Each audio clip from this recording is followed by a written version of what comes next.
ونعوذ بالله من شرور أنفسنا وسيئات أعمالنا من يهده الله فلا مضل له ومن يضلل فلا هادي له وأشهد أن لا إله إلا الله وحده لا شريك له وأشهد أن محمدا عبده ورسوله يا أيها الذين آمنوا اتقوا الله حق تقاته ولا تموتن إلا وأنتم مسلمون يا أيها الناس اتقوا ربكم الذي خلقكم من نفس واحدة وخلق منها زوجها وبث منهما رجالا كثيرا ونساء واتقوا الله الذي تساءلون به والأرحام إن الله كان عليكم رقيبا يا أيها الذين آمنوا اتقوا الله وقولوا قولا سديدا يصلح لكم أعمالكم ويغفر لكم ذنوبكم ومن يطع الله ورسوله فقد فاز فوزا عظيما أما بعد فإن خير الحديث كتاب الله وخير الهدي هدي محمد صلى الله تعالى عليه وسلم وشر الأمور محدثاتها وكل محدثة بدعة وكل بدعة ضلالة وكل ضلالة في النار من يطع الله ورسوله فقد رشد واهتدى ومن يعص الله ورسوله فقد ضل وغوى اللهم صل على محمد وعلى آل محمد كما صليت على إبراهيم وعلى آل إبراهيم إنك حميد مجيد اللهم بارك على محمد وعلى آل محمد كما باركت على إبراهيم وعلى آل إبراهيم إنك حميد مجيد سبحانك لا علم لنا إلا ما علمتنا إنك أنت العليم الحكيم رب اشرح لي صدري ويسر لي أمري واحلل عقدة من لساني يفقهوا قولي لقد قال الله سبحانه وتعالى أعوذ بالله من الشيطان الرجيم من همزه ونفخه ونفثه بسم الله الرحمن الرحيم ومن الناس من يتخذ من دون الله أندادا يحبونهم كحب الله والذين آمنوا أشد حبا لله ولو يرى الذين ظلموا إذ يرون العذاب أن القوة لله جميعا وأن الله شديد العذاب إذ تبرأ الذين اتبعوا من الذين اتبعوا ورأوا العذاب وتقطعت بهم الأسباب وقال الذين اتبعوا لو أن لنا كرة فنتبرأ منهم كما تبرؤوا منا كذلك يريهم الله أعمالهم حسرات عليهم وما هم بخارجين من النار.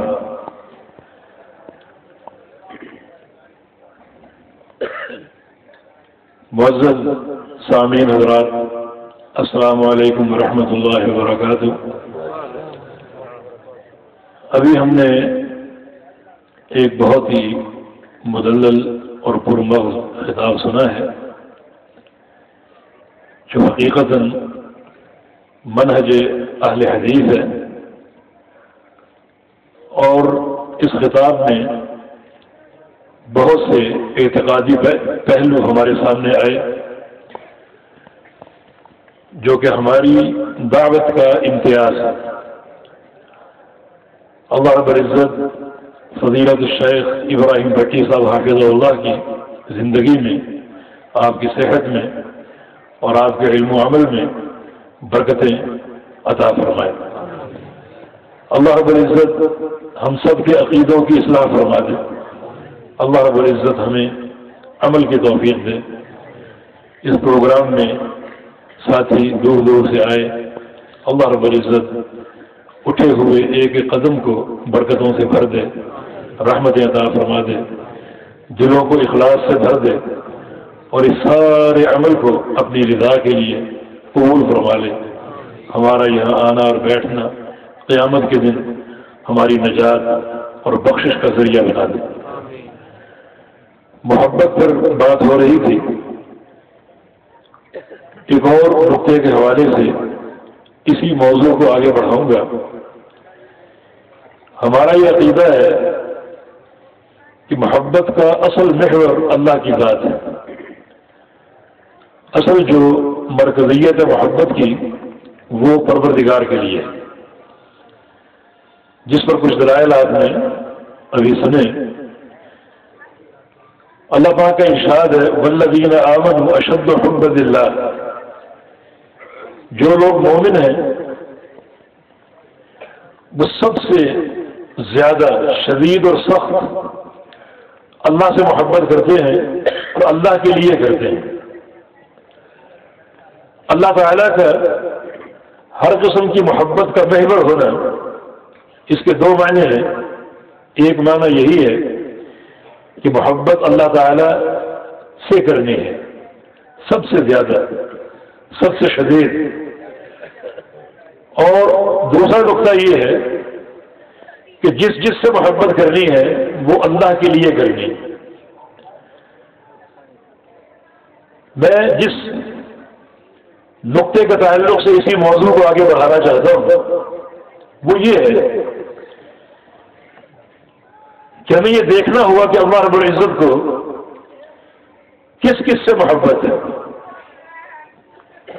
یہ تو تفصیلی موضوع ہے، مگر یہ ہمارا عقیدہ ہے کہ اس پوری کائنات میں جس میں انبیاء بھی ہیں، ملائکہ بھی ہیں، جن و انس ہیں، بڑے بڑے صالحین ہیں، شہداء ہیں، صدیقین ہیں، ہمارا یہ عقیدہ ہے کہ اس پوری کائنات میں اللہ رب العزت کو سب سے شدید اور زیادہ محبت اپنے پیغمبر محمد صلی اللہ علیہ وسلم سے. لہذا اس عقیدے کے تحت پوری مخلوقات میں ہمیں بھی سب سے زیادہ جس سے محبت کرنی ہے وہ کون ہے؟ محمد الرسول اللہ صلی اللہ علیہ وسلم. اور یہ اعتقادی مسئلہ خود اللہ کے پیغمبر نے بیان فرمایا. صحیح بخاری کی حدیث ہے والذی نفس محمد بیدہ لا یؤمن احدکم حتی اکون احب الیہ من والدہ وولدہ والناس اجمعین. اس ذات کی قسم جس کے ہاتھ میں میری جان ہے، تم لوگ اس وقت تک مومن نہیں ہو سکتے جب تک مجھ سے محبت نہ کرو. ایسی محبت جو تمہارے ماں باپ کی محبت سے بڑھ کر ہو اور تمہاری اولاد کی محبت سے بڑھ کر ہو،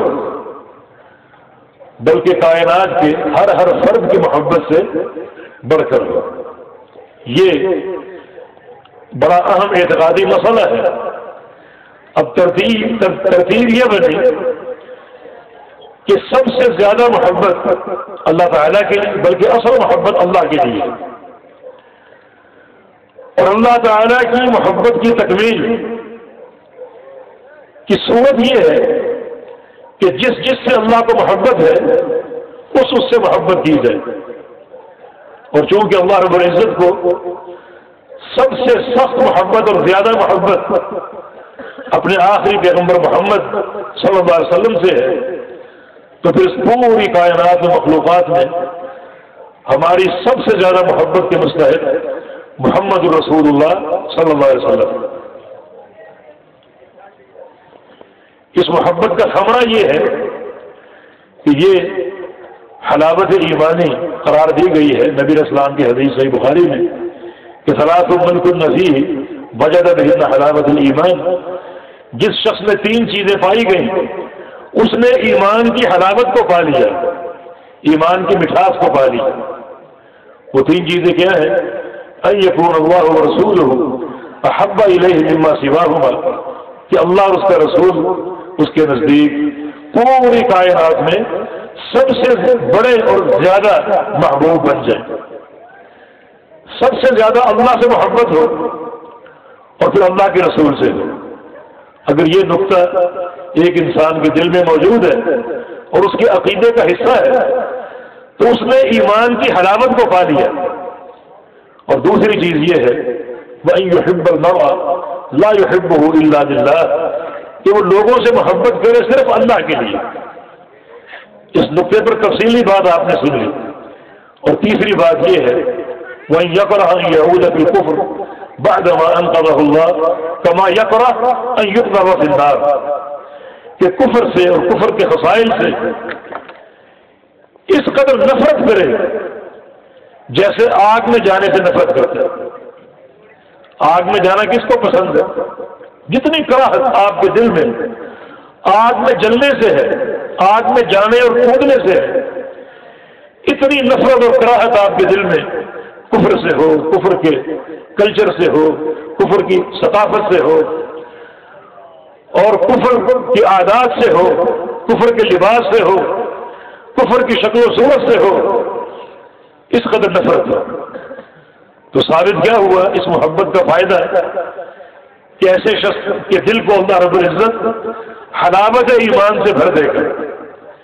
ایک اور حدیث میں رسول اللہ صلی اللہ علیہ وسلم کا فرمان ہے، المرء مع من احب، انسان قیامت کے دن کس کے ساتھ ہوگا؟ جس کے ساتھ دنیا میں محبت کرے گا۔ بلکہ ایک عربی نبی علیہ السلام کے پاس آیا اور بڑا پریشان تھا، اور اس کے سوال کا ایک عجیب ہی انداز تھا۔ اس نے سوال یہ کیا کہ المرء يحب القوم ولما يلحق بهم، کہ ایک شخص کو ایک قوم سے محبت ہے مگر وہ اس قوم سے نہ تو مل پایا ہے اور نہ مل پائے گا۔ سائل کا مقصد یہ تھا کہ مجھے اللہ کے پیغمبر سے محبت ہے اور اللہ کے پیغمبر کے صحابہ سے محبت ہے، ابو بکر صدیق سے محبت ہے، عمر ابن خطاب سے محبت ہے، عثمان غنی سے محبت ہے، علی مرتضیٰ سے محبت ہے، لیکن میں ان سے مل نہیں پایا اور نہ ان سے مل سکوں گا۔ یعنی عمل کے اعتبار سے، عقیدے کے اعتبار سے، اخلاق کے اعتبار سے، تعلق باللہ کے اعتبار سے، یہ سب کہاں اور میں کہاں، اور نہ ان سے کبھی مل سکوں گا۔ چلو دنیا میں ملاقات ہو جاتی ہے لیکن کل موت آ جائے گی، پھر ایک ایسا فراق ہوگا، ایسی جدائی ہوگی کہ جس قوم سے محبت ہے اس قوم سے مل نہیں پائیں گے۔ ان کا درجہ بہت اونچا ہوگا اور ہمارا درجہ بہت نیچا ہوگا، تو کہاں ملاقات ہو سکے گی؟ تو رسول اللہ صلی اللہ علیہ وسلم نے ارشاد فرمایا تھا، المرء مع من احب، پریشان ہونے کی ضرورت نہیں، انسان قیامت کے دن اسی کے ساتھ ہوگا جس کے ساتھ دنیا میں محبت کرے گا۔ یہ اس محبت کا ثمرہ ہے، اللہ کے پیغمبر کی رفاقت، صدیقین اور صالحین کی رفاقت، اور پھر اللہ رب العزت اس دل کو حلاوت ایمانی سے بھر دے گا۔ اللہ کے پیارے پیغمبر کی محبت، یہاں پھر وہی بات ہے کہ اللہ تعالیٰ کے پیغمبر کی محبت کی تکمیل کیسے ہوگی، یہ محبت مکمل کیسے ہوگی؟ یہ محبت مکمل اسی طرح ہوگی کہ جس چیز سے اللہ کے پیغمبر کو محبت ہے اور اللہ کے پیغمبر کا تعلق ہے اس چیز سے ہم محبت کریں۔ پیارے پیغمبر کا شہر مدینہ، ہمارا دل مدینے کی محبت سے سرشار ہو، پیارے پیغمبر کا مشن، عقیدہ، توحید، نشر توحید، اس مشن سے محبت ہو، پیارے پیغمبر کو اللہ کی وحی سے محبت ہے، قرآن و حدیث سے، ہم قرآن و حدیث سے محبت کریں، پیارے پیغمبر کے صحابہ، اللہ کے پیغمبر کی جماعت، اللہ کے پیغمبر سے محبت کرنے والی، اور اللہ کے پیغمبر کو ان سے محبت ہے، ہم پیغمبر اسلام کے صحابہ سے محبت کریں۔ اسی طرح رسول اللہ علیہ وسلم کے اہل بیت، پیغمبر اسلام کے اہل بیت اطہار، ہم ان سے محبت کریں۔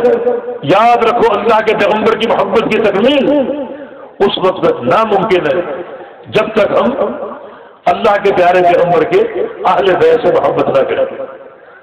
اہل بیت میں کون؟ یعنی وہ جنہوں نے اسلام قبول کیا، جو دولت ایمانی سے مالا مال ہوئے، جو صاحب توحید ہوئے، ان کی محبت اللہ کے پیغمبر کی محبت کی تکمیل کے لیے شرط ہے اور ہمارے ایمان کا جز ہے۔ اہل بیت کی محبت کے بغیر ہمارا ایمان مکمل نہیں ہو سکتا، تو اہل بیت سے محبت ہونی چاہیے۔ یہ نبی علیہ السلام کی محبت کی تکمیل کے لیے لازمی شرط ہے۔ جیسے آپ سے اگر میں محبت کروں اور آپ کے بیٹے سے نفرت کروں تو آپ میری محبت قبول نہیں کریں گے، میری محبت کو نہیں مانیں گے۔ اسی طرح اگر اللہ کے پیغمبر کی محبت کا دعویٰ ہو مگر پیغمبر علیہ السلام کے اہل بیت ان سے محبت نہ ہو، ان کی نفرت ہو، یہ محبت بھی ناقابل قبول ہے، ادھوری ہے، ناقص ہے، بلکہ معدوم ہے، اس کا کوئی اعتبار نہیں اور نہ ہی اللہ کے ہاں قابل قبول ہے۔ صحیح مسلم میں حدیث ہے، مسند احمد بھی ہے، رسول کریم صلی اللہ علیہ وسلم ایک غزوہ سے لوٹ رہے تھے، راستے میں ایک چشمہ آیا یا کنواں کہہ لیجیے، غدیر خون کے نام سے، وہاں آپ نے پڑاؤ ڈالا اور ایک خطبہ ارشاد فرمایا۔ اس خطبے کا ایک حصہ یہ بھی ہے، فرمایا کہ انی تارک فیکم ثقلین، کتاب اللہ و عترتی، میں تمہارے بیچ ثقلین چھوڑ کر جا رہا ہوں، ثقلین، تمہارے بیچ ثقلین چھوڑ کر جا رہا ہوں۔ ثقلین کیا ہے؟ یہ ثقل کی جمع ہے، اور ثقل کسے کہتے ہیں؟ کوئی شخص سفر پر جائے یا کوئی شخص وفات کے قریب ہے اور اپنے قریبیوں کو بٹھا کر وصیت کرنا چاہتا ہے، سفر پر جا رہا ہے اور اس کی کچھ قیمتی امانتیں ہیں، وہ سوچتا ہے کہ کسی کے پاس رکھوا دوں، ساتھ لے کر جاؤں گا تو گم ہونے کا اور چوری ہونے کا خدشہ ہے، تو یہ قیمتی امانتیں کسی کے پاس رکھوا دو، تو وہ کسی انتہائی معتبر انسان کا انتخاب کرے اور وہ قیمتی امانتیں اس کو دے دے۔ یہ ثقل ہے۔ بارے گراں، آپ نے کسی پر بارے گراں لاد دیا، ایک بھاری بوجھ آپ نے لاد دیا کسی پر کہ یہ میری امانتیں آپ نے سنبھال کے رکھنی ہے، میں 2 ماہ بعد، 4 ماہ بعد، 10 ماہ بعد جب بھی لوٹوں گا آپ سے آ کر لے لوں گا، یہ ثقل ہے۔ تو میں تمہارے بیچ ثقلین، 2 انتہائی قیمتی، انتہائی بوجھل، بھاری بھرکم امانتیں چھوڑ کر جا رہا ہوں۔ ایک کتاب اللہ، اللہ کی کتاب قرآن پاک، اللہ کی وحی، اور کتاب اللہ 2 چیزوں کا نام ہے، سنت رسول بھی کتاب اللہ ہے اور قرآن پاک بھی کتاب اللہ ہے۔ سنت رسول کا کتاب اللہ ہونا نصاً ثابت، صحیح بخاری کی حدیث، اقضِ بیننا بکتاب اللہ، تو نصاً ثابت ہے کتاب اللہ، سنت رسول بھی کتاب اللہ ہے اور قرآن پاک بھی کتاب اللہ ہے۔ اور شریعت میں جہاں بھی قرآن کا ذکر ہوگا حدیث اس کے ضمن میں ہوگی، کیونکہ قرآن کی شرح اللہ کے پیغمبر کی حدیث ہے۔ اللہ تعالیٰ نے جب قرآن دیا اپنے پیغمبر کو تو صرف قرآن نہیں دیا بلکہ قرآن کے ساتھ ایک چیز اور بھی تھی، ثم ان علینا بیانہ، اے محمد صلی اللہ علیہ وسلم آپ اس قرآن کو، اس وحی کو جلد ضبط کرنے کے شوق میں کہ کوئی لفظ رہ نہ جائے، اپنی زبان کو حرکت نہ دیجیے۔ ہم جو وحی بھیج رہے ہیں تو 3 ذمہ داریوں کے ساتھ بھیج رہے ہیں۔ نمبر 1، آپ کی زبان پہ اس کو لانا اور پڑھوانا، یہ ہماری ذمہ داری ہے۔ نمبر 2، آپ کے سینے میں اس وحی کے ایک ایک حرف کو محفوظ کرنا، یہ بھی ہماری ذمہ داری ہے۔ اور نمبر 3 یہ، اس کا بیان، اس کی تفسیر، اس کی شرح، یہ بھی ہماری ذمہ داری ہے۔ یہ سب چیزیں ساتھ ساتھ ہیں۔ تو ایک ثقل، ایک بار امانت، بوجھل اور قیمتی امانت کتاب اللہ تمہارے بیچ چھوڑ کر جا رہا ہوں۔ دوسرا بات اتنا تھی، دوسرا میرے اہل بیت، میرے اہل بیت، انہیں بھی تمہارے بیچ چھوڑ کر جا رہا ہوں۔ جس طرح کتاب اللہ محترم ہے اس طرح اہل البیت بھی محترم ہے۔ جس طرح کتاب اللہ ثقل ہے، ایک بھاری ذمہ داری، اس طرح میرے اہل بیت بھی انتہائی بوجھل، قیمتی اور بھاری ذمہ داری۔ اور کیوں نہ ہو، اہل بیت کا جو نسب ہے اس سے پاکیزہ اور قیمتی نسب کوئی ہو سکتا ہے؟ اس کائنات میں سب سے اعلیٰ نسب محمد الرسول اللہ صلی اللہ علیہ وسلم کا، سب سے اعلیٰ نسب، سب سے اعلیٰ نسب۔ اور جو آپ کے اہل بیت ہیں اسی نسب کا حصہ ہے۔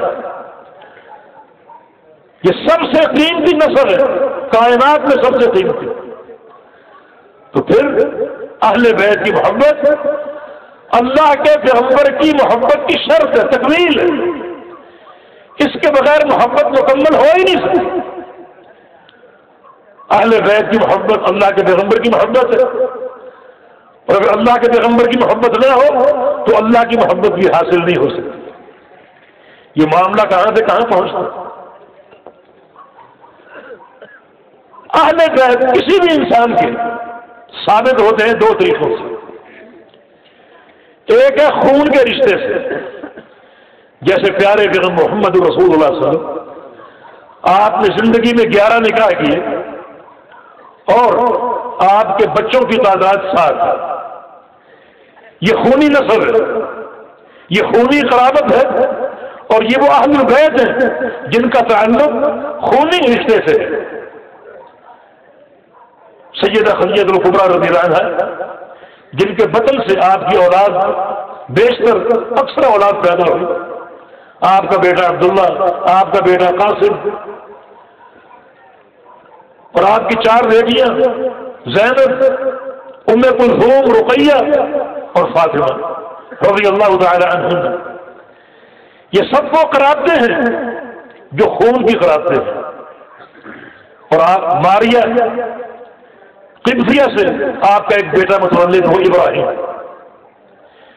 بیٹے سارے بچپن میں فوت ہو گئے.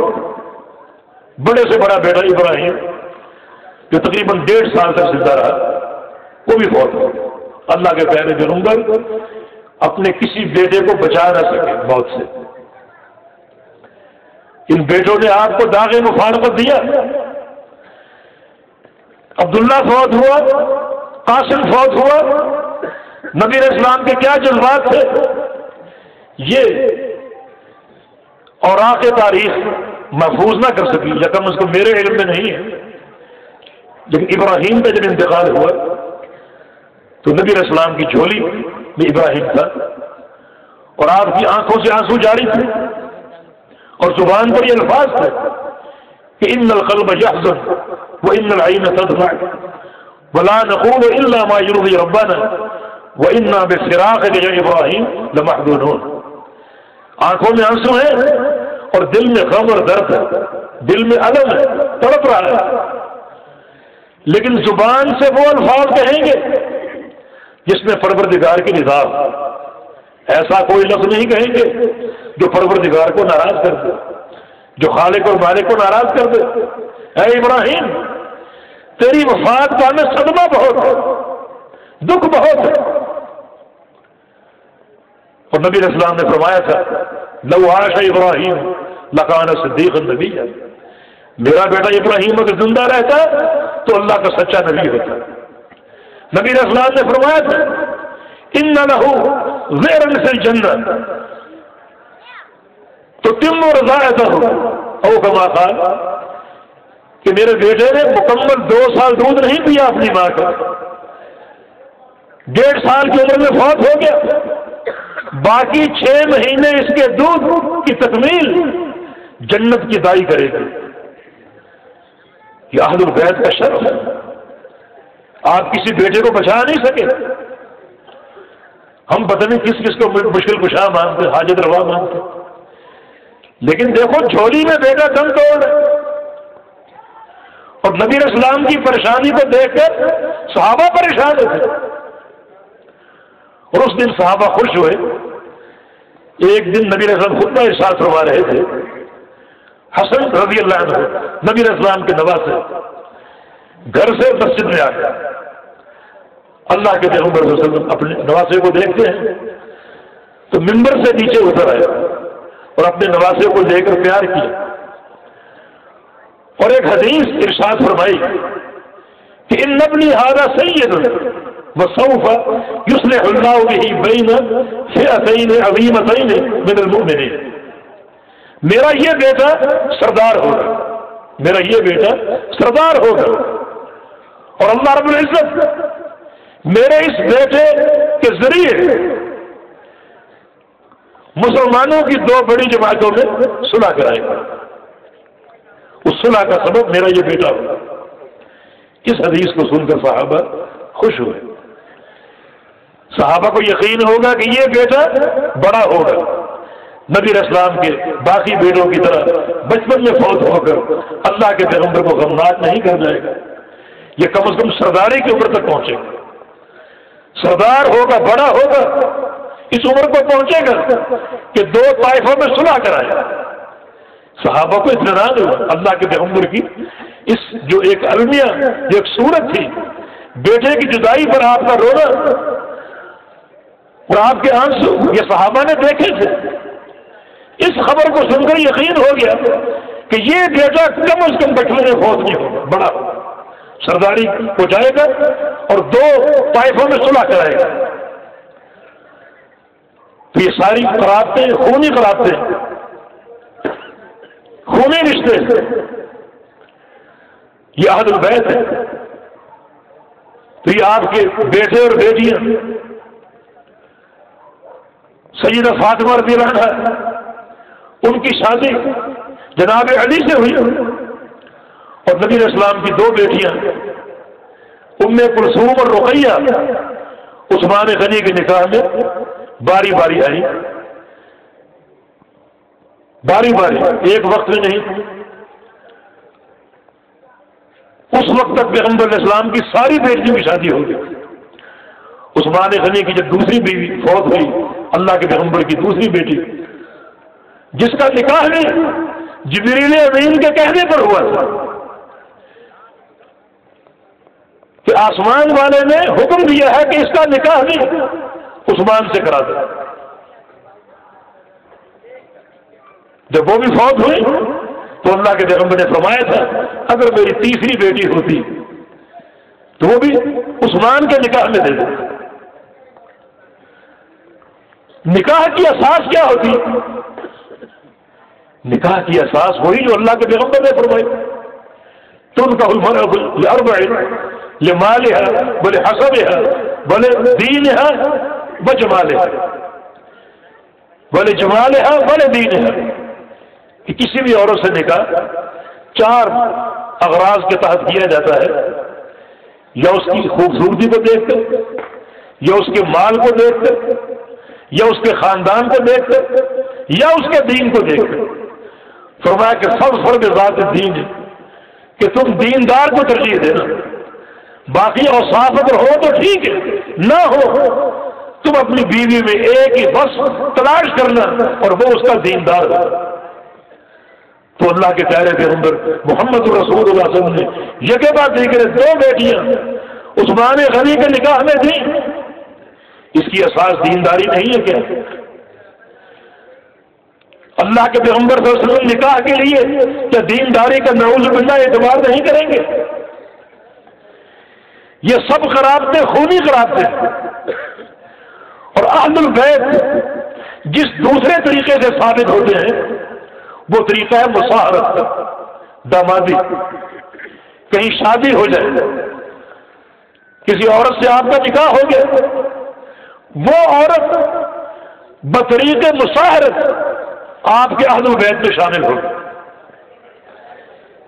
کچھ لوگ اہل البیت کو محدود کرتے ہیں صرف خونی قرابتوں، صرف خونی رشتے دار.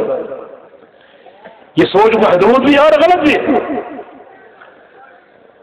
بلکہ اگر آپ کا کہیں نکاح ہو، جو عورت آپ کے نکاح میں آئے گی وہ بھی آپ کے اہل البیت میں شامل ہو گئی تو ایک قرابت داری ہوتی ہے بذریعہ خون اور ایک قرابت داری بذریعہ مصاہرت.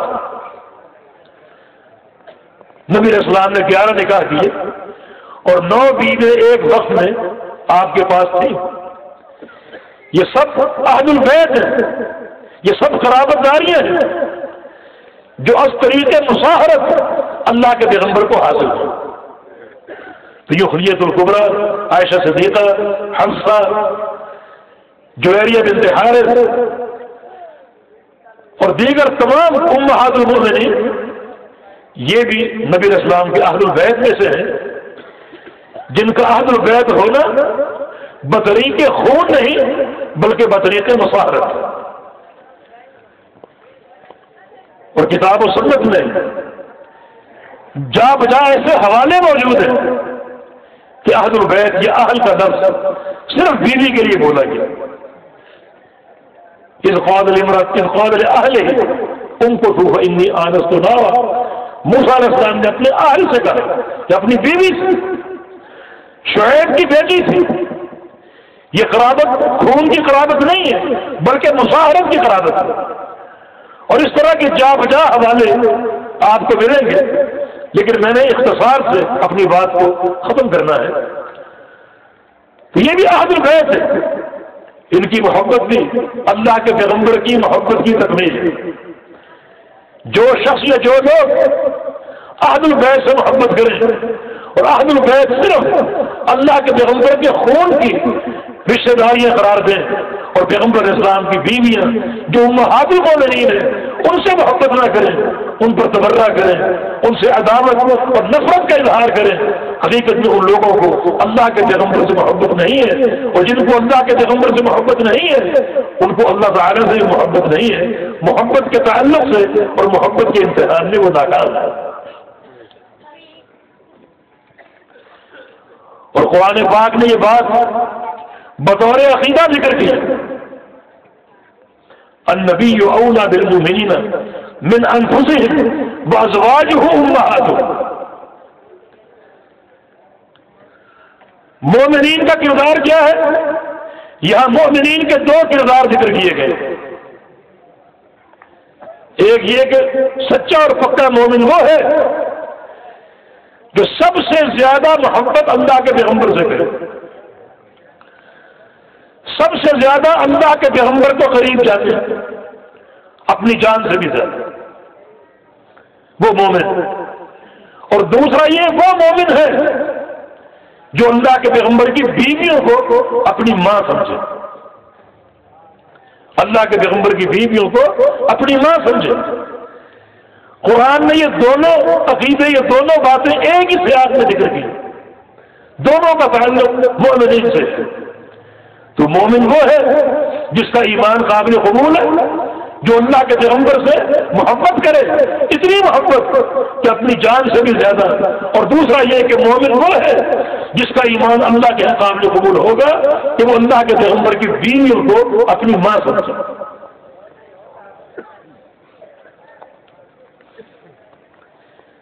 یہ بھی اللہ کے پیغمبر کے اہل البیت ہے جن سے محبت جزو ایمان ہے. اور بحمد اہل الحدیث ان کا عقیدہ، ان کا ایمان انتہائی عدل پر قائم ہے، جو کہ اس امت کا امتیازی وصف. وَكَذَلِكَ جَعَلْنَاكُمْ أُمَّةً وَسَطًا. ہمارے منہج میں اعتدال ہے، وسطیت ہے.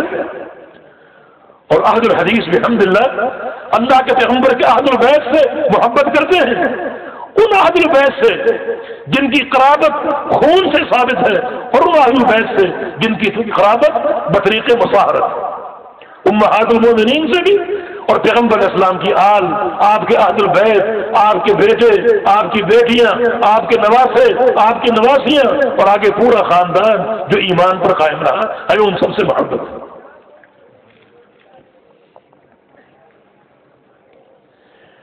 یہ محرم کا مہینہ شروع ہونے کو ہے، کل یا پرسوں غالباً. اس مہینے میں ایک واقعہ اس کا چرچا ہوتا ہے. اس واقعے کو یاد کر کر کے کچھ لوگ روتے ہیں، پیٹتے ہیں، ماتم کرتے ہیں. ہم اہل الحدیث کا کیا عقیدہ ہے؟ کیونکہ یہاں بھی اہل البیت کا ذکر، اہل البیت کا ذکر، جن کی محبت ہمارے ایمان کا جز ہے، اور ہمارے پیغمبر کی محبت کی تکمیل آپ کے اہل البیت کی محبت کے ساتھ مشروط اور لازم ملزوم ہے. اس کے بغیر وہ محبت مکمل نہیں ہو سکتی، اس کے بغیر اس محبت کی تکمیل نہیں ہو سکتی. در حقیقت نبی علیہ السلام کے دو نواسے حسنین کریمین، حسن رضی اللہ تعالی عنہ اور حسین رضی اللہ تعالی عنہ، نبی علیہ السلام کے نواسے ہیں اور بڑا اونچا ان کا مقام. نبی علیہ السلام کی حدیث ہے کہ یہ دونوں الحسن والحسین سیدہ شباب اہل الجنہ، یہ دونوں جنت کے سردار ہوں گے. حسن و حسین جنت کے سردار ہوں گے. ہمارا اس پر ایمان ہے. یہ دونوں جنت کے سردار ہیں. نبی علیہ السلام ان کو چومتے تھے، محبت کرتے تھے، انہیں سونپتے تھے، فرماتے تھے ہما ریحان اطال من الجنہ، یہ دونوں میرے جنت کے پھول ہیں. اور چونکہ پیغمبر علیہ السلام ان سے محبت کرتے تھے تو سارے صحابہ ان سے محبت کرتے تھے، ان کو اٹھاتے تھے، ان کا اکرام و احترام کرتے تھے، اور واقعات وہ اکرام و احترام کے لائق تھے. وہ اللہ کے پیارے پیغمبر کے نواسے تھے. کتنا اونچا مقام ہے، جنت کے سرداروں، جنت کے جوانوں کے سردار، جنت کے نوجوانوں کے سردار، کتنا اونچا مقام. لیکن یہ بات یاد رکھو، جنت کا اونچا مقام اللہ تعالیٰ جس کو دیتا ہے اس کا امتحان ضرور لیتا ہے، اس کو آزماتا ضرور ہے، اس کی آزمائش ضرور ہوتی ہے. نبی علیہ السلام کی حدیث ہے اشد البلاء علی الانبیاء ثم الامثل فالامثل. سخت ترین تکلیفیں نبیوں پر آتی ہیں اور نبیوں کے بعد ان پر جن کا درجہ اور مقام انبیاء کے بعد ہوتا ہے. ابراہیم علیہ السلام کتنی تکلیفیں ٹوٹی ان پر، واقعات آپ سنتے رہتے ہیں. آخری پیغمبر محمد رسول اللہ صلی اللہ علیہ وسلم کتنی تکلیفوں میں زندگی گزاری. 13 سال مکہ کی گھاٹیوں میں اور دعوتی ایوانوں نے گزار دیے. قریش کے تانے سہتے سہتے، ان کی تکلیفیں سہتے سہتے. اور طائف کا حال ابھی آپ نے سن لیا. ہجرت کی، مدینہ آ گئے، ایک ریاست کے مالک بنے، ایک اسٹیٹ قائم ہو گئی. تو یہ نہ سمجھو کہ یہ 10 سال ایک بادشاہت میں گزار دیے. یہ 10 سال مسلسل جہاد سے عبارت ہے. کبھی بدر کا مار کا، کبھی احد کا مار کا، اور یہ مار کے چلتے چلتے آپ کی عمر کے آخری حصے تک پہنچے. حتیٰ کہ تبوک کا سفر آپ نے کیا، اس وقت آپ کی عمر 62 سال تھی. 10 سال پورے جہادی، تقریباً 27 جنگیں آپ نے لڑی ان 10 سالوں میں. 80 کے قریب لشکر آپ نے تیار کر کے جہاد کے لیے روانہ کیا. لشکر کشی کو آسان چیز نہیں ہے، لشکروں کو تیار کرنا، ہدایات دینا.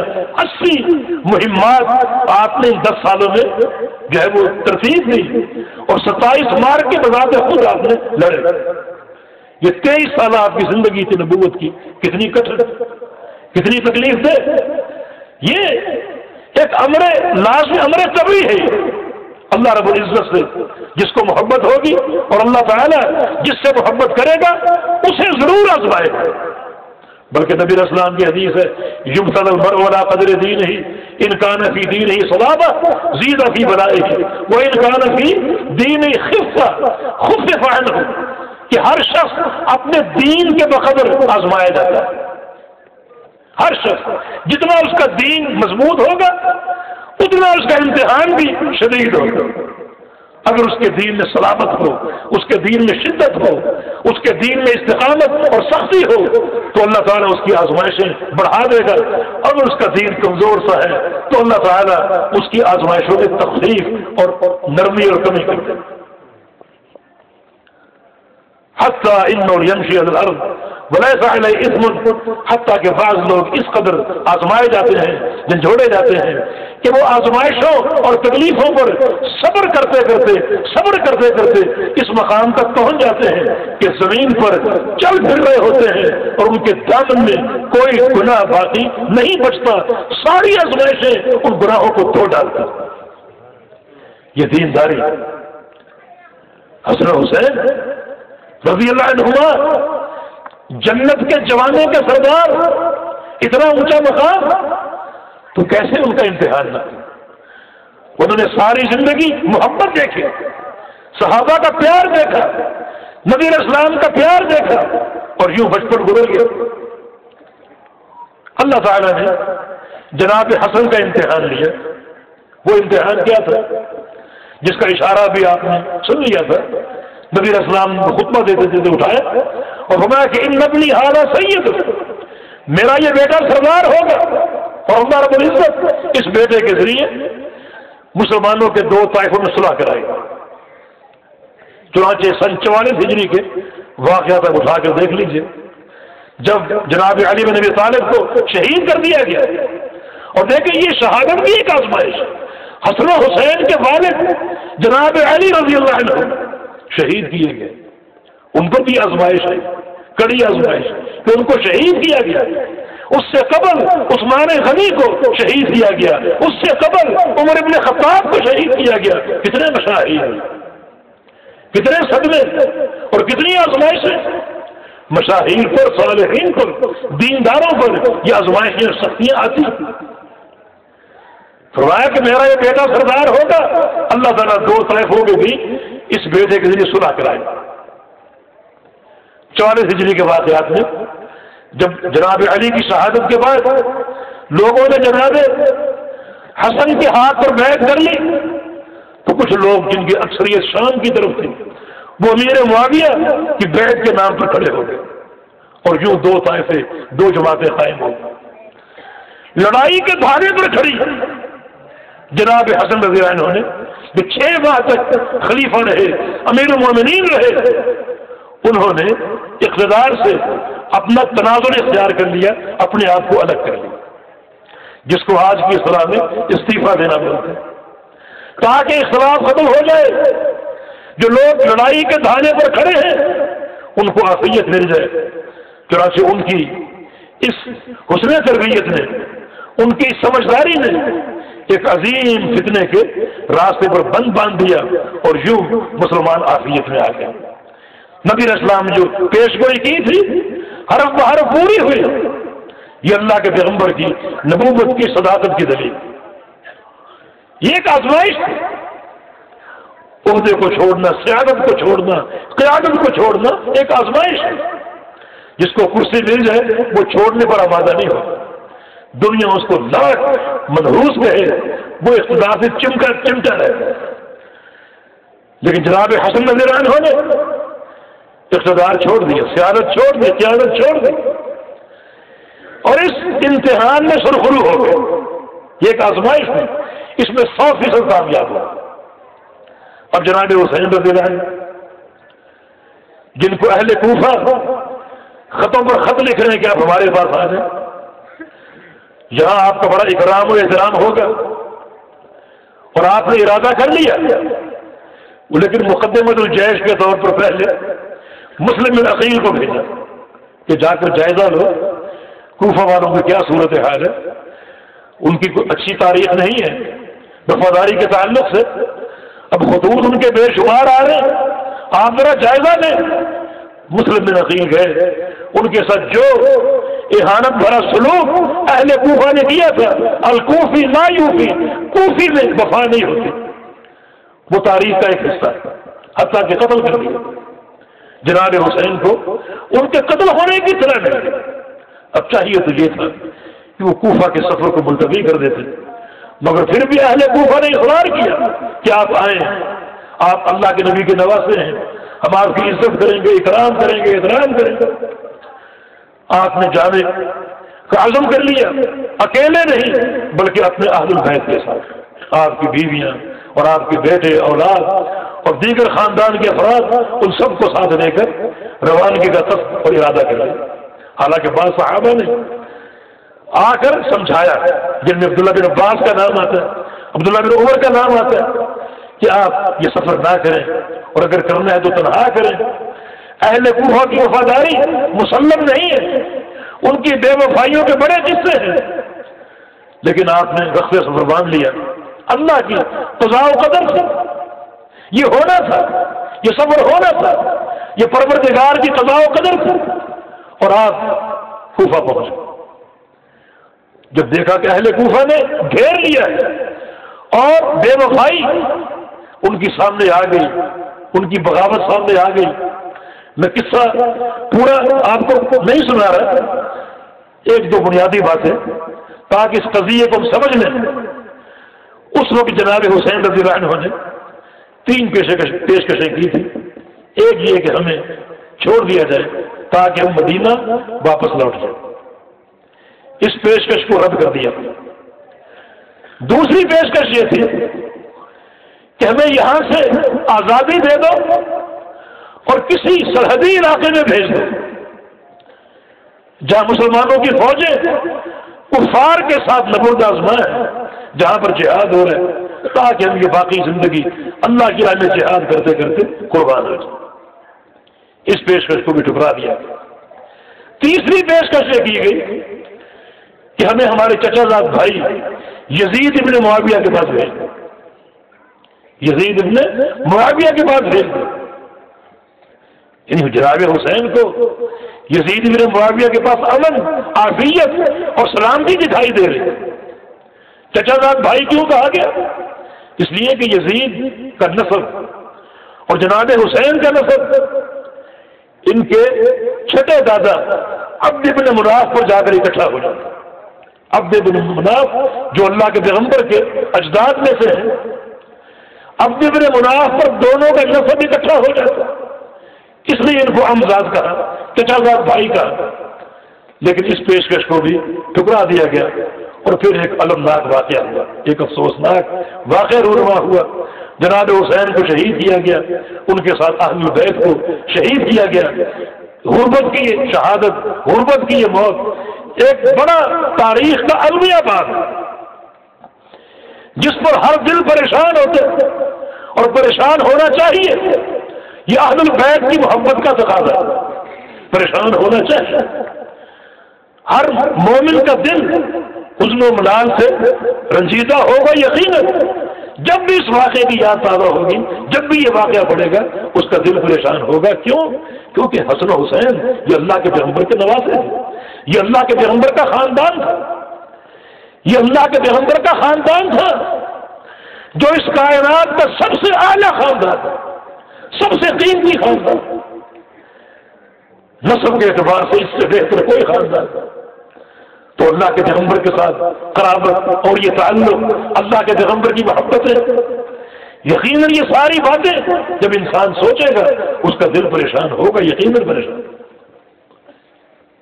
لیکن اس واقعے کو بنیاد بنا کر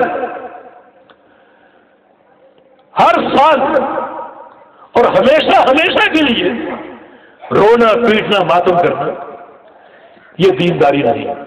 ہم بڑے اخلاص کے ساتھ، بڑے اخلاص کے ساتھ یہ پیغام دینا چاہتے ہیں۔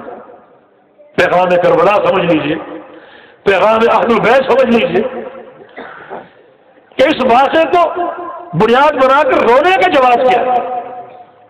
دیکھیں جناب حسین رضی اللہ عنہ اور دیگر اہل البیت ان سب کو شہید کیا گیا، اور شہید کی کوفہ میں اس کو غربت کی موت کہا جاتا ہے، جس موت کی فضیلت یہ ہے، رسول اللہ صلی اللہ علیہ وسلم کا فرمان ہے جو شخص پیدا کہیں اور ہو اور ایمان کی حالت میں زندگی گزارے اور اس کا انتقال کہیں اور ہو، اللہ تعالیٰ اس غربت کی موت کا صلہ یہ دیتا ہے کہ جہاں اس کی موت واقع ہوتی ہے وہاں سے لے کر اس کے جائے پیدائش تک اتنا ٹکڑا جنت کا اس کے نام الاٹ کر دیتا ہے۔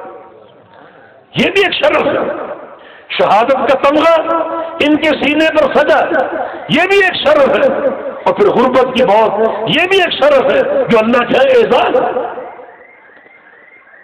اس پر رونے کا جواز کیا ہے؟ شہادت کی موتیں تو ہمارے فخریہ کارناموں کا حصہ ہے۔ رونا اور سینہ کو بھی دامن پھاڑنا، رخسار پیٹنا، یہ سارے حرام امور ہیں جن کی وضاحت اہل السنہ کی کتب میں بھی ہے اور شیعہ حضرات کی کتب میں بھی ہے۔ رسول اللہ صلی اللہ علیہ وسلم نے ارشاد فرمایا لیس منا من ضرب الخدود وشق الجیوب ودعا بدعوى الجاہلیہ، جو شخص صدمہ پہنچنے پر اپنے رخسار پیٹے، سینہ کو بھی کرے، اپنے دامن کو پھاڑے اور تار تار کرے، دامن کو چاک کرے اور جاہلیت کی پکارے وہ ہم میں سے نہیں ہے، ہمارے دین سے، امت سے مخالف ہے۔ کتنی بڑی!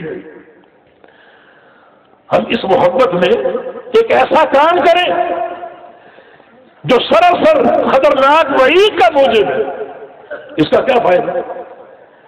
پیغمبر اسلام کی ایک اور حدیث ہے، انی بری من الصالقۃ والحالقۃ والشاقۃ۔ 3 قسم کی عورتیں ایسی ہیں، میں ان سے بری ہوں، میں ان سے ناراض ہوں ہمیشہ۔ الصالقہ وہ عورت ہے جو صدمے میں چیختی چلاتی ہے، اور حالقہ وہ عورت ہے جو صدمے میں فرتے غم سے اپنا سر مڈوا لیتی ہے، الشاقہ وہ عورت جو صدمے میں اپنے لباس کو پھاڑے، اپنے لباس کو تار تار کرے۔ رسول اللہ صلی اللہ علیہ وسلم کی ایک اور حدیث ہے، النائحۃ اذا لم تتب، کہ نوحہ کرنے والی عورت، رونے والی عورت کا ذکر اس لیے ہے، مرد کا ذکر نہیں ہے، کہ اکثر عورتیں ہی روتی ہیں، مرد نہیں روتے، لیکن مرد بھی روئے تو کیا کیا جائے؟ فرمایا کہ نوحہ کرنے والی عورتیں اگر مرنے سے پہلے توبہ نہ کر سکی تو قیامت کے دن کس طرح آئیں گے؟ کس طرح آئیں گے؟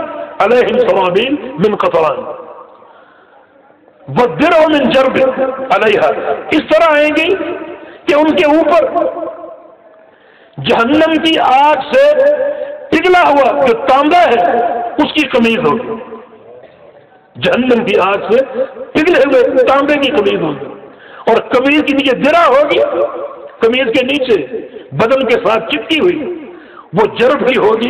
جرب سے مراد یہ ہے کہ جس شخص کو بہت کھجلی ہو، بہت خارش ہو، اور وہ کھجلا کر اپنے جسم کے زخموں کو ناسور بنا دے، وہ جرب ہے۔ جسم اس کا ناسور بن چکا ہوگا اور اس جسم پر جہنم کی آگ کے پگھلے ہوئے تانبے کی قمیض ہوگی۔ ذرا احساس کرو کتنا دردناک یہ عذاب ہے۔ جسم پھوڑوں سے بھرا ہوا ہے اور اوپر جہنم کا پگھلا ہوا تانبا ہے جس کی قمیض پہنا دی اس عورت کو نوحہ کرنے والی۔ ہاں اگر وہ توبہ کر لے تو اللہ تعالیٰ ہر گناہ کی طرح اس گناہ کو بھی معاف کر دے۔ نبی اسلام کی حدیث ہے، اربع فی امتی لا یترکونہن، 4 چیزیں میری امت میں ایسی ہیں میری امت ان کو کبھی نہیں چھوڑے گی، وہ 4 چیزیں میری امت میں موجود رہیں گی۔ نمبر 1 الفخر بالاحساب والطعن فی الانساب والاستقصاء بالنجوم والنیاحۃ علی المیت۔ ایک اپنے حسب پر، اپنی برادری اور اپنی جو ذات اور قوم ہے اس پر فخر کرنا، اس کو اونچا اور بڑا سمجھنا۔ دوسرا والطعن فی الانساب، دوسروں کی جو قوم اور برادری ہے اس کو نیچا سمجھنا، اس کو حقیر سمجھنا اور طعنہ زنی کرنا۔ اور تیسرا والاستقصاء بالنجوم، ستاروں سے بارش طلب کرنا، نچھتر جسے کہتے ہیں۔ اور چوتھا والنیاحۃ علی المیت، میت پر نوحہ کرنا، میت پر نوحہ کرنا۔ تو شریعت کے تو یہ احکام ہے، بجائے اس سے کہ ہم روئیں، وہ بھی شہادتوں پر، کو بستر مرگ پہ مر جائے اس پر انسان روتا ہے، رو دھو کر چپ کر جاتا ہے، لیکن شہادت کا ایک تمغہ ہے، ایک اعزاز ہے۔ شہید تو قیامت کے دن آئے گا، اس کے سر پہ ایسا تاج ہوگا، تاج الوقار، اللؤلؤۃ منہ خیر من الدنیا وما فیہا، ایسا وقار کا تاج ہوگا جس کا ایک ایک موتی پوری دنیا سے قیمتی ہوگا۔ یہ تو اعزاز کی، اس پر رونے کا جواز کیا ہے؟ یہاں تو اجر کی بہتات ہے، شہادت بھی ہے، غربت کی موت بھی، اور یہ دونوں انتہائی اہم سعادتیں جو اللہ کی توفیق سے میسر ہے۔ ہاں نبی اسلام کے فرامین موجود ہیں، کس کو صدمہ پہنچے، نبی اسلام کی ایک حدیث صحیح مسلم ہے، جس شخص کو صدمہ پہنچے اپنے کسی عزیز کی موت کا، وہ کیا کہے؟ انا للہ و انا الیہ راجعون، اللہم اجرنی فی مصیبتی واخلف لی خیرا منہا، یہ الفاظ کہہ دے۔ فرمایا کہ یہ الفاظ کہہ دے کہ یا اللہ یہ مصیبت مجھے پہنچ گئی، اس پر مجھے صبر دے دے اور اجر عطا فرما دے، اور مجھے اس سے بہتر دے دے، جو چیز تم نے چھینی ہے اس سے بہتر عطا فرما۔ فرمایا اگر یہ الفاظ کہہ دے تو اللہ تعالیٰ اس کو اجر بھی دے گا اور اس کا نعم البدل بھی عطا فرما دے گا۔ کتنے مبارک احکام۔ جب ابو سلمہ کا انتقال ہوا تو ان کی بیوی ام سلمہ، ان سے اللہ کے نبی نے یہ بات سنائی تھی، یہ دعا پڑھو۔ انہیں یہ حدیث پہنچی تو انہوں نے یہ دعا پڑھی اپنے شوہر ابو سلمہ کے انتقال کا، انا للہ و انا الیہ راجعون۔ آگے کیا الفاظ ہے؟ اللہم اجرنی فی مصیبتی، کہ یا اللہ اس غم میں مجھے اجر عطا فرما دے، اور آگے واخلفنی خیرا منہا، اور مجھے اس سے بہتر عطا فرما دے۔ ام سلمہ کہتی ہیں جب یہ جملہ آیا تو میرے دل میں ایک بات آئی کہ من یکون خیرا من ابی سلمہ، ابو سلمہ سے بہتر کون ہو سکتا ہے؟ ابو سلمہ سے بہتر کون ہو سکتا ہے؟ میں یہ دعا کر رہی ہوں کہ ابو سلمہ سے بہتر عطا فرما دے، اس سے بہتر کون ہو سکتا ہے؟ لیکن میں نے سوچا اللہ کے پیغمبر کی تعلیم ہے، اللہ کے پیغمبر کی سنت ہے، میں نے پوری دعا پڑھ ڈالی، دعا پڑھ دی، عدت ختم ہوئی، میرے گھر کے دروازے پر دستک ہوئی، شادی کا پیغام آیا، کس کی طرف سے؟ محمد الرسول اللہ صلی اللہ علیہ وسلم کی طرف سے، ام المومنین بن گئی۔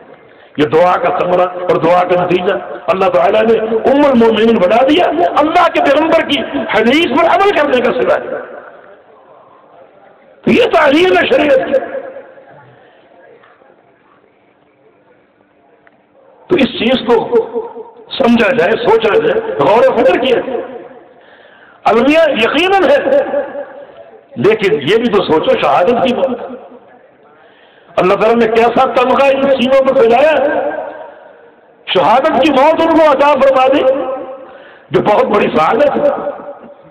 چنانچہ اس واقعے کو یاد کر کے ہر سال بھر کے ہر موقع پر ہر وقت رونا پیٹنا یہ شریعت کے خلاف بھی ہے، اور یہ صدمے کے امور نہیں ہے، اصل چیز صبر ہے، اور صبر کا صلہ اور اجر ہے جو شریعت نے دیا ہے۔ تو اہل البیت کی محبت ہے، اس واقعے کا درد و الم بھی ہے، مگر ماتم اور سینہ کو بھی نہیں، ماتم اور سینہ کو بھی خلاف شریعت ہے، کتب اہل سنہ کے مطابق اور کتب شیعہ کے مطابق یہ نہیں۔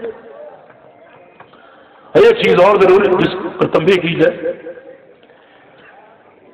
کیونکہ خالی قسم کے لوگ ہر طرف ہوتے ہیں، کچھ لوگ صرف اہل تشیع حضرات کو جلانے کے لیے یا ان کی مخالفت ظاہر کرنے کے لیے اور اپنے آپ کو خوش کرنے کے لیے اس دن خوشی مناتے ہیں، 10 محرم کو خوشی مناتے ہیں، چراغاں کرتے ہیں بعض، اور کچھ سرفرے نوجوان ان سے پوچھا جائے شادی کب کرو گے تو زیر لب مسکراتے وہ کہتے ہیں 10 محرم کو کریں، خوش کرنا چاہتے ہیں کہ ہمارا یہ جواب سن کر سننے والا خوش ہوگا کتنا یہ منہجی نوجوان، لیکن نہیں، یہ چیزیں غلط ہیں۔ اس دن صدمہ کیوں نہیں کرتے؟ یہ تشبہ اہل تشیع کے ساتھ ٹھیک ہے، خوشی کیوں کرتے ہو؟ خوشی کرنا بھی تو ایک گمراہ قوم کے ساتھ تشبہ ہے، اور وہ خارجی نواسب۔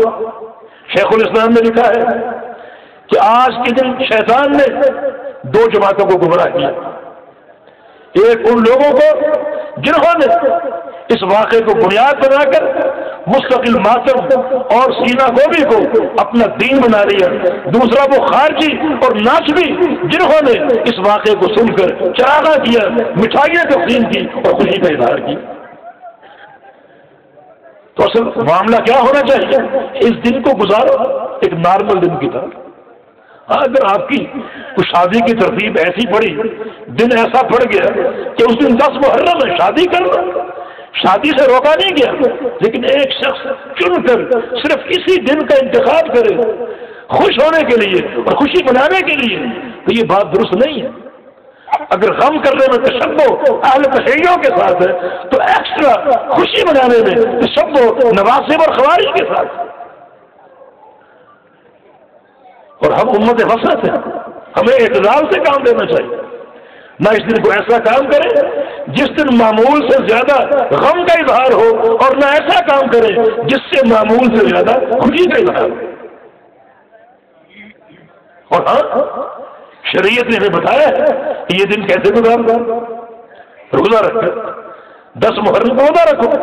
یوم عاشور کا روزہ شرعاً مشروع ہے، بلکہ پہلے فرض تھا۔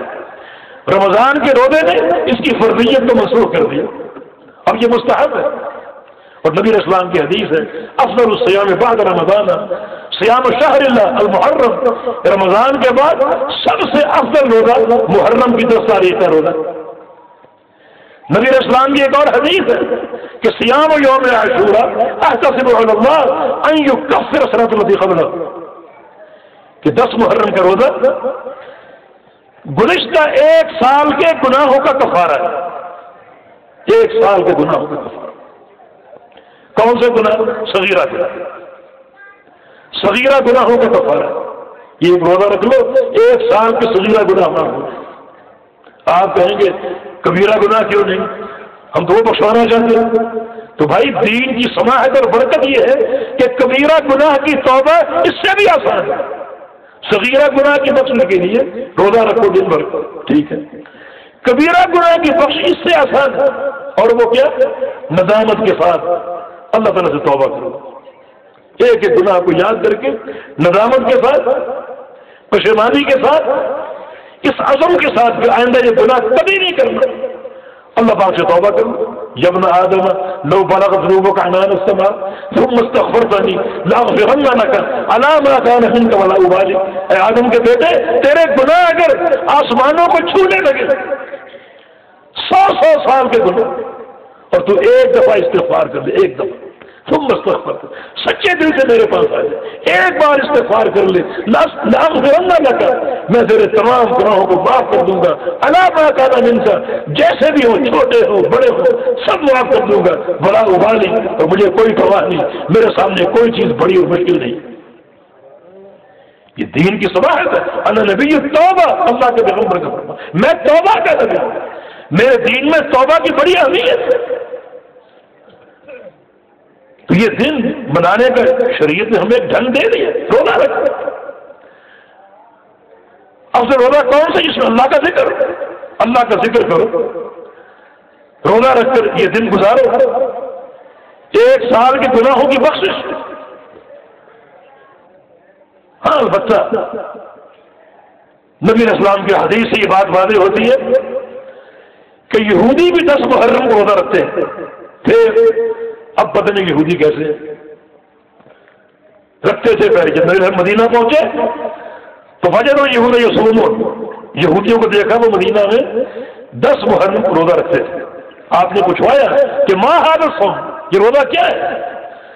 یہودیوں نے جواب دیا کہ ھذا یوم نجى اللہ فیہ موسیٰ وقومہ، اور بعض روایت میں اغرق فرعون وآلہ، کہ وہ دن ہے اللہ رب العزت نے آج موسیٰ علیہ السلام کو اور ان کی قوم بنی اسرائیل کو فرعون کی غلامی سے نجات دلائی تھی، آج ان کا یوم آزادی، اور فرعون کو غرق کر دیا۔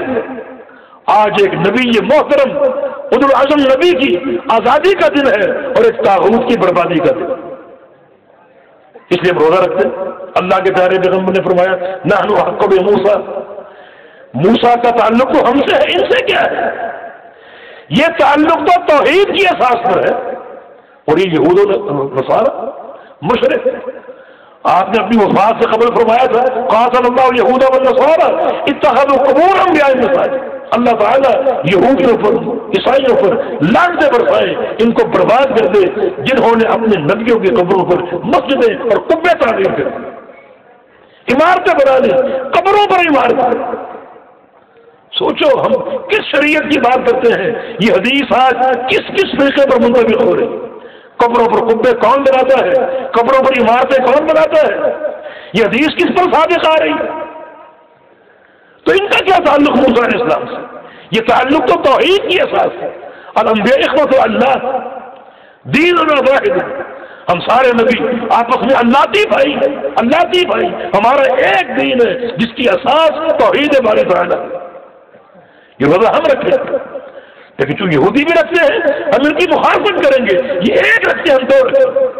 عبداللہ بن عباس کی حدیث، ایک حدیث میں لاسوم النتاسع لئن عشت القابلہ لاسوم النتاسع، عبداللہ بن عباس کی روایت سے، اور ایک حدیث میں آپ نے ارشاد فرمایا کہ سومو یومن قبلہ اور یومن بعدہ، کہ ہم 9 کو بھی رکھیں گے، اور فرمایا کہ جب تم 10 کا روزہ رکھو تو یا 9 کا بھی رکھو یا 10 اور 11 کا رکھو، تاکہ یہود کی مخالفت ہو جائے۔ وہ ایک رکھتے ہم دو رکھتے۔ یہ اہل سنہ کا منہج اعتدال کہ اس دن کی شرعی اہمیت کیا ہے اور یہ دن کیسے گزارنا چاہیے، اور جو لوگ مختلف حرکات انجام دیتے ہیں اس کا دین سے کیا واسطہ اور کیا تعلق ہے؟ دین میں ایسی کوئی چیز نہیں۔ تو جو ہمارا ایک اعتدال پر قائم منہج ہے اس کو اہل بیت کی گستاخی نہ سمجھا جائے۔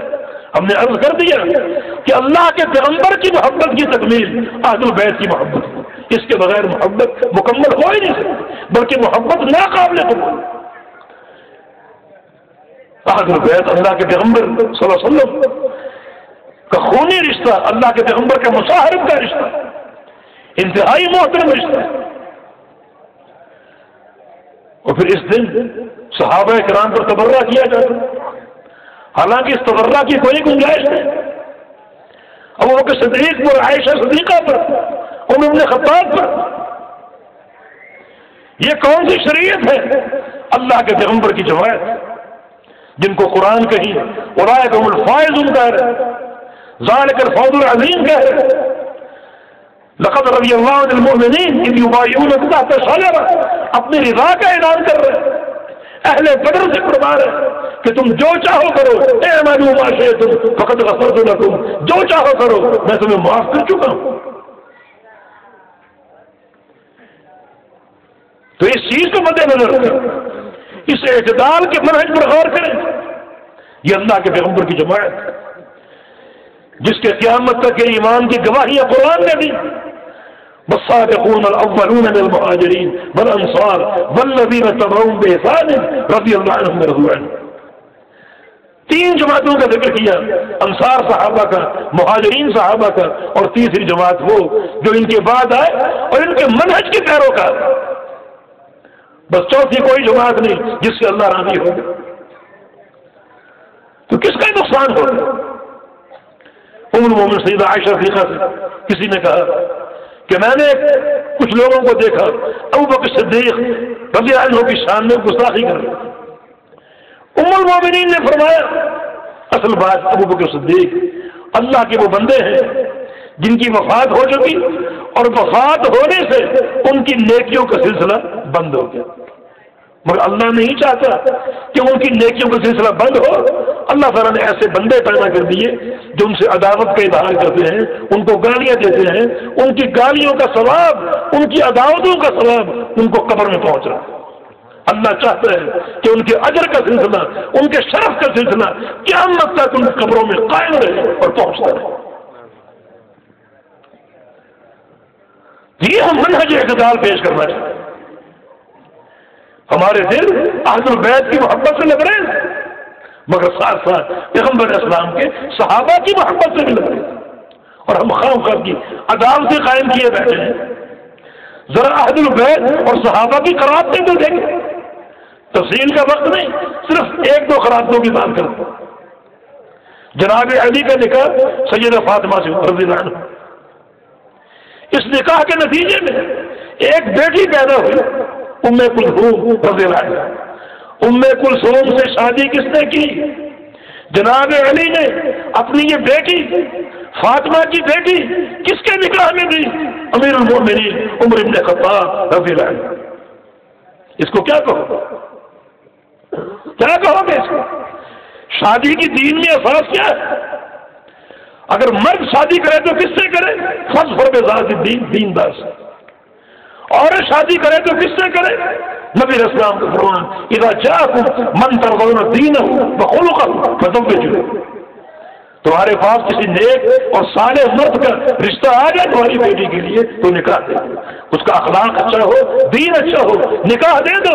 ایسا اگر نہیں کرو گے تو زمین پر فتنہ ہو سکتا ہے اور فساد کبیر برپا ہو سکتا ہے۔